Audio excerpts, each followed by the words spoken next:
What did you feel when all of a sudden you were diagnosed with this? Oh, I feel kind of terrible. You know, it almost doesn't feel real. The greatest memory, Carolyn knew everybody's birthday. Everybody's birthday. Everyone, like Your kid's birthday, she knew. She said she was top of her class.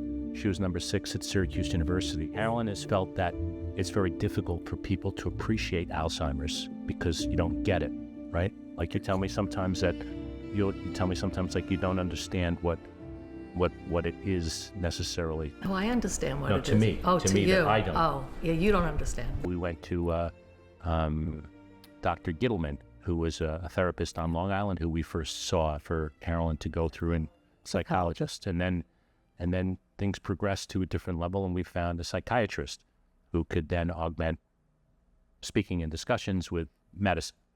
And there's been a therapy of pharmaceuticals that have been helping Carolyn to manage the emotional ups and downs of this disease, because it's a disease that you always tell me, it wants to make you... Makes you sad. I want to be happy, and I want to be... Carolyn has tried red light therapy, has tried Reiki therapy.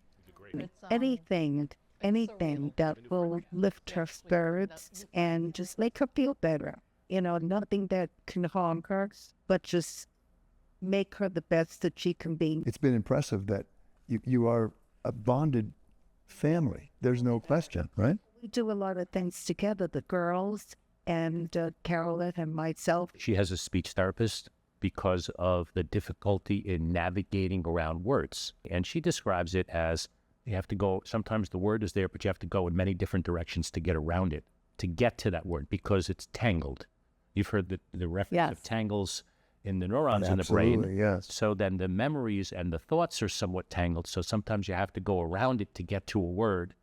And the word you're going to come up with is the right word. Is the right word, but it's not really the word you meant at the beginning, but it fits. But that's how you found an answer. You found a different word in the same place. Wherever party we were in our entire marriage, I didn't know who the guy was over there. That wife's husband's name. It's Carol. Who was that? And she knew that was it. That's how almost, I was there. My assistant walking around a party, right? Yeah. I'm not as much, but I'm not sad. And I'm not, Alzheimer's wants you to be sad. And you help fight that. Yeah. And you help fight that. And all of you will start that, right? Because that's what this is about. The other thing is that new things, new experiences become more difficult than familiar experiences. You have a young family. You're age 63. Yeah. You went to college together. You've got a long way to go. You have a mother here who is something over than 63. You have daughters who you had when you were young. You have a long way to go. We do, but we want to be better. We want to be better. When I look across this entire room, there's so much that I could see. It's my shining star that watches over me and my entire family. All my prayers and good wishes will never be passed by. A single word, a silent thought flies right up into the sky. Keep smiling, enjoying, and appreciating all the things you love to do, for which stimulates my radiance is what's inside of you. Oh, look at all the flowers. I'm semi-retired. I work from my basement because the time that we have left, she needs me here now. She doesn't need me there now anymore. This is your job. Chico, this is now your job. We came in contact with you because you wrote. You wrote to us. I wrote to you, and I said, I have to get to Bill Ritter. Why did you say that? So Carolyn saw you that evening, and how you expressed yourself beautifully to the world about your retirement and how that you now have Alzheimer's, and saw that bravery that you had to say to the public. And she said, I want to talk to Bill Ritter. We're in the same boat here right now, right? And so I understand what you're saying, and I feel it. I have a friend who has Alzheimer's, and I like talking to her because we talk the same language, right? Yeah. You have your own life. It is opened up, and here you have your mother, who was this great writer, and she's not what she was before, but she's loaded with stuff that she still is from before. My mom is my best friend. She's the ultimate mom supportive of my sisters and I, and the best friend you could ever ask for, the kindest person. When it first happens, you're like, it feels like a distant thing almost. Like, you know, you're with the person, they don't feel sick.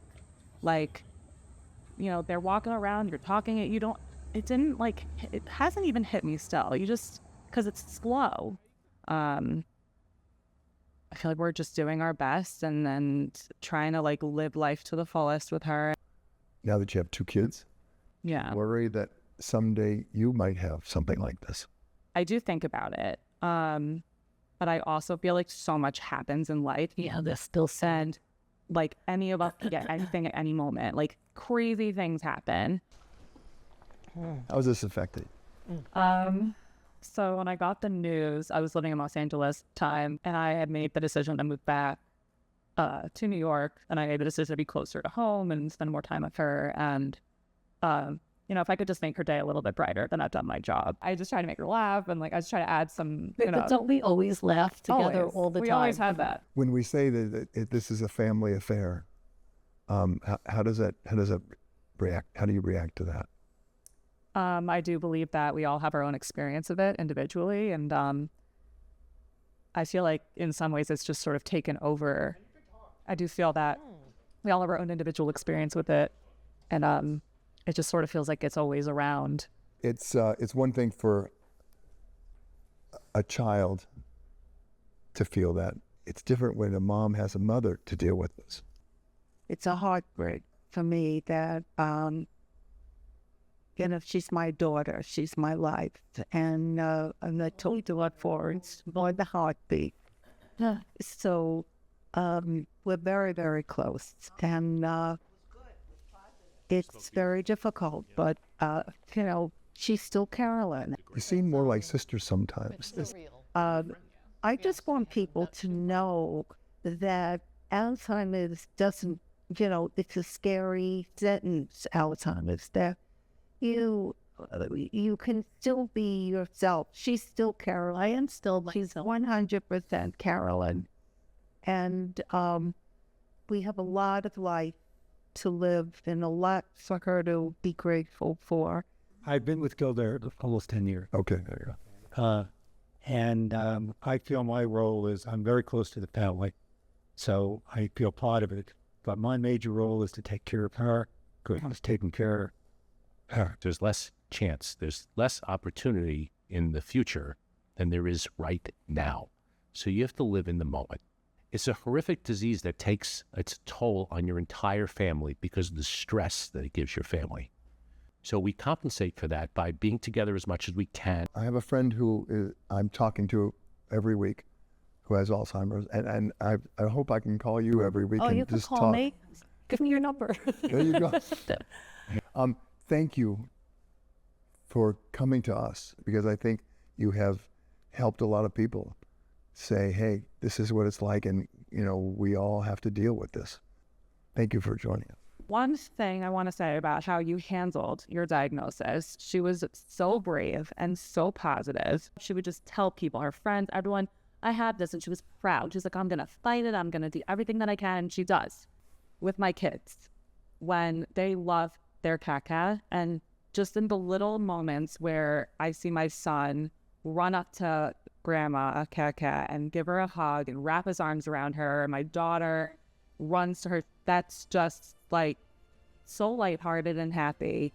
And I feel like I just appreciate those moments that are like genuinely happy, not thinking about the disease, just like true excitement to be with her, and it takes her mind off of it. And that's, I appreciate those a lot more, I think. Paul McCartney says it best. The love you take is equal to the love you make. And that's what you guys are talking about. And I think that's why he's such a genius, and that's why he gets people happy, because I think that's what you all are trying to do. And I thank you so much for this. I really do.